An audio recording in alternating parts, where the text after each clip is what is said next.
of time.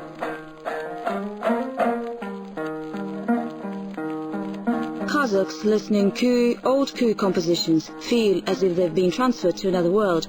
According to legend, female camels are powerfully affected by the sounds of coup ingen, the white camel.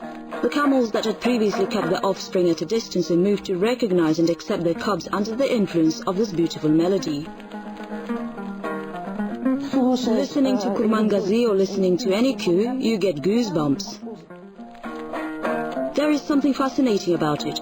The rustling of the needle, the old vinyl records, the slightly raspy voice of the past that never gets old. The experience is like a portal pulling the listener into the long-gone world. When our experts are listening to these records in the process of restoration, we keep all the doors to our offices open because everyone wants to listen to this music. You're doing your work and listen to the melody. Sometimes you have to pause for a while and think. The music is that beautiful. Chapter 1. A cheerful song makes the heart sing. Abay song Salute to the Dark-Eyed Beauty performed by Biken Jigizbayev.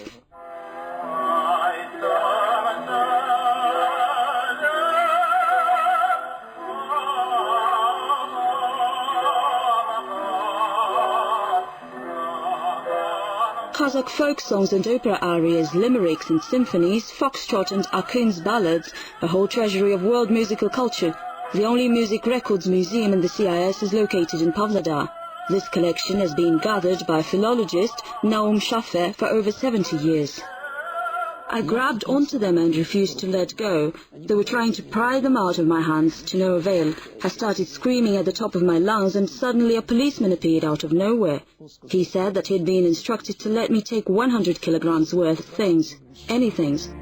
10-year-old Naum took the music records. In 1940, Soviet troops entered the Bessarabian town of Leova, and as a result almost half of the inhabitants were deported. A few weeks later, Bessarabia was ravaged by the Nazi tanks. All my relatives who remained in Bessarabia were executed by Hitler in the ghetto. By repressing us, Stalin saved us from death. We stayed alive because Kazakhstan accepted us and showed us tremendous hospitality.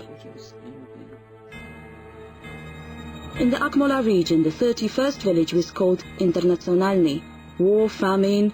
In the evening, special status immigrants gathered in small huts and listened to Naum sing Eugene Onegin to the tune of "There Are So Many Good Girls Out There." Many years will pass and he will become the owner of a unique record. Shafer paid his monthly salary of 100 rubles to acquire it, the Jolly Fellows in French. The music caused quite a stir. A great number of music companies were fighting for the rights to this song. It was a French firm that won.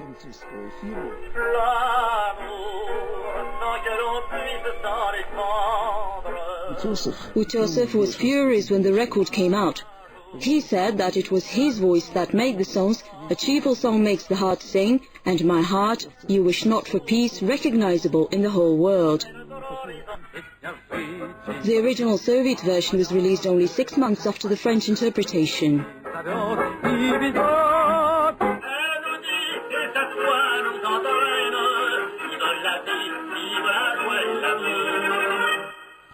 And this record contains a century-long history of the urban romantic ballads. While he was compiling it, Naum Grigorievich made a small discovery. This song from the film trilogy about Maxim. It should be noted this song is old. It was sung by Alexander Pushkin's contemporaries, and composer Mikhail Glinka also knew it well. It is a fact. In the film, Boris Cherkov sang it like this.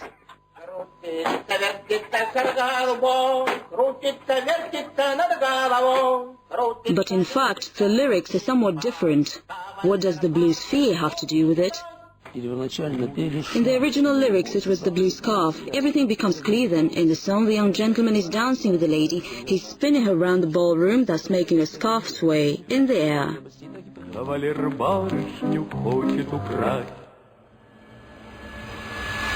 Chapter 2. Spinning records. The office may look nondescript, but it is the sacrosanct of the Central Archives of film and photo documents. The recording is done from the recording tape on the tape recorders or directly from the vinyl records. A professional tape recorder, a modern record player, a DJ's dream.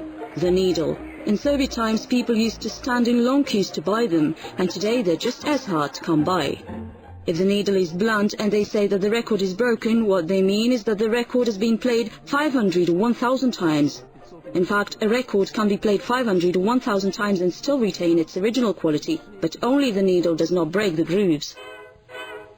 It all started with a pack of cigarettes. In 1877, American inventor Thomas Edison declared that he had invented a talking machine.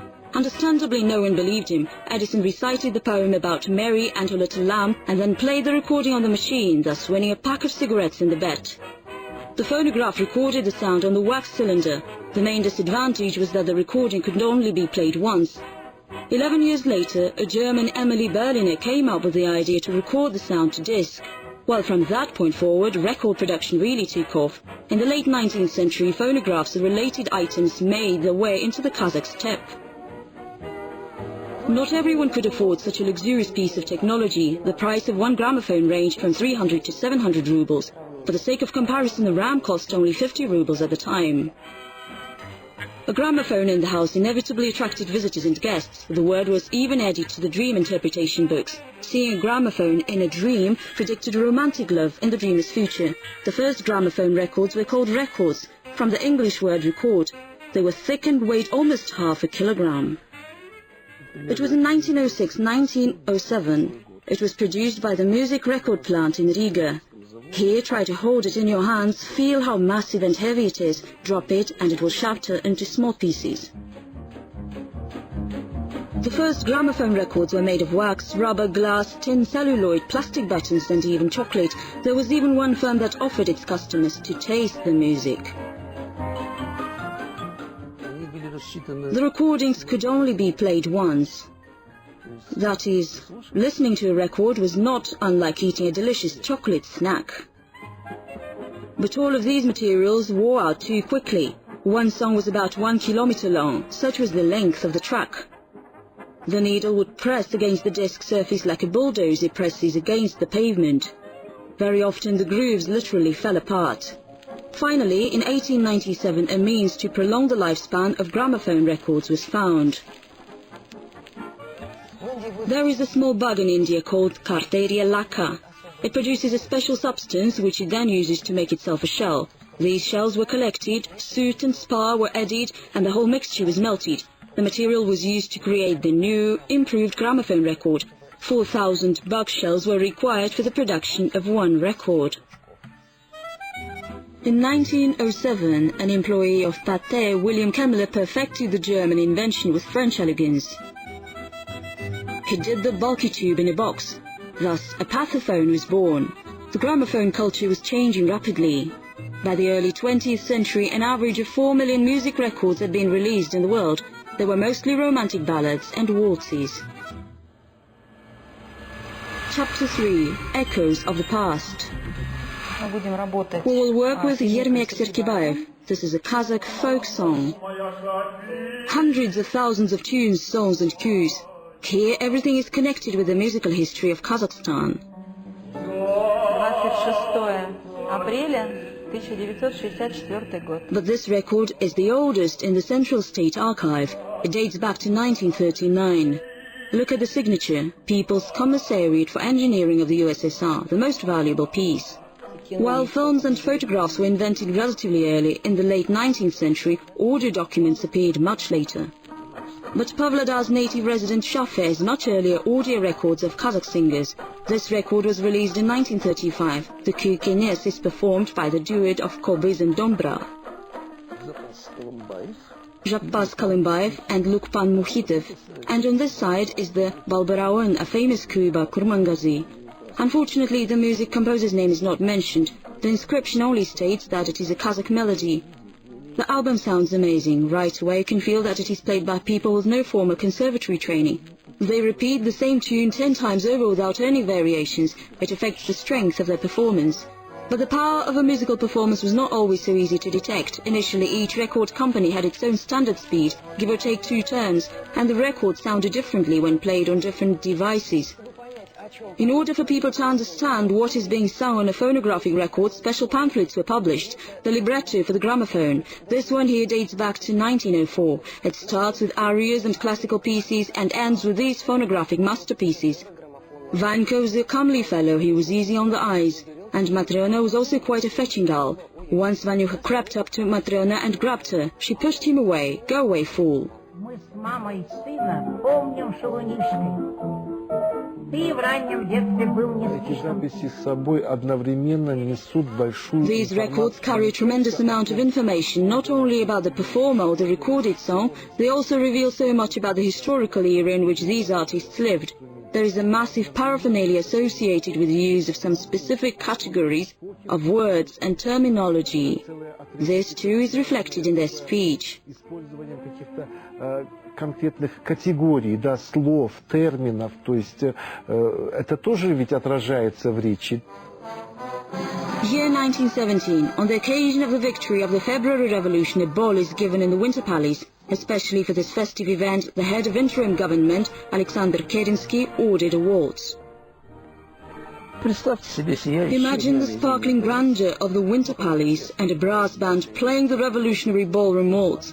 Have you ever heard of a revolutionary ballroom waltz?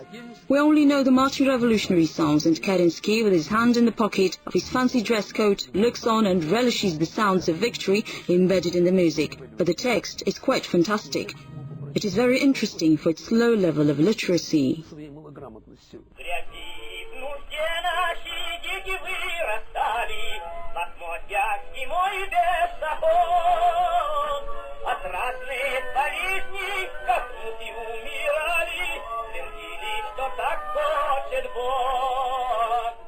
The Bolsheviks could not afford such an expensive foreign item, but they still wanted to make and listen to records. Second-hand gramophones were the solution. Speeches made by the leaders of the proletariat were recorded on the ruins of the country's bourgeois past. The first ones to be recorded were People's Commissar of State Charity Alexander Kalantaev and Commissar of Education Anatoly Lunacharsky in 1918. 1 year later they were joined by Lenin. Vladimir Ilyich enjoyed immortalizing himself with the aid of new technology. He recorded everything. That would later cause a lot of trouble for the Soviet censorship officials. One of them is titled Massive Persecution of Jews. So when these recordings were being restored, all of Lenin's records were restored except this one. At the beginning of 1919, the Department of Soviet Records was founded. In 2 years, this enterprise released more than 500,000 discs with speeches by Lenin and his associates. The duration of one gramophone record was only 6 minutes. As the Soviet leaders were highly verbose, it's no surprise that their propaganda albums tended to be extremely voluminous. This album here contained the 5 kilograms of Comrade Molotov's speech dedicated to the Socialist Constitution at the Special 8th Union Congress of Soviets, which took place on the 29th of November 1936. It is noteworthy that the speeches of proletarian leaders were 4 times cheaper than regular gramophone records. Later this tradition was continued. For example, the speech of General Secretary Leonid Ilyich Brezhnev cost 23 kopecks, while recordings by singer Anna German cost 2 rubles and 15 kopecks. Perhaps the most curious speeches were made by Joseph Vissarionovich Stalin. For example, his report on the Soviet Constitution project was 21 records long, and the set of discs containing his speech at the 8th Congress of Soviets began with the record titled Applause to Comrade Stalin. The entire record contains only the ovation. You can hear cries from the audience, "Glory to our beloved Stalin." As soon as the ovation begins to die down, another hysterical cry is uttered. But the second side is called the report of Comrade Stalin. It contains the beginning of the report. You would think that it starts with the actual report, wouldn't you? While it doesn't, half the side is taken up by the continued ovation. I believe the voice of history must be created and preserved. It is the work of the future. The so-called music on the edges appeared in the late 1940s. It was recorded on the X-ray film in makeshift sound studios and sold at markets and in the streets. Manufacturers and sellers of makeshift records were persecuted. Under Stalin's regime, they were jailed. But in the 1950s, a substitute for the costly shellac was found, polyvinyl chloride. Sometime later, polyvinyl chloride was replaced by CDs, followed by the invention of the digital media, which in time will evolve into newer technology. Sound devices continue to change, but the voices of time remain resonant to this day.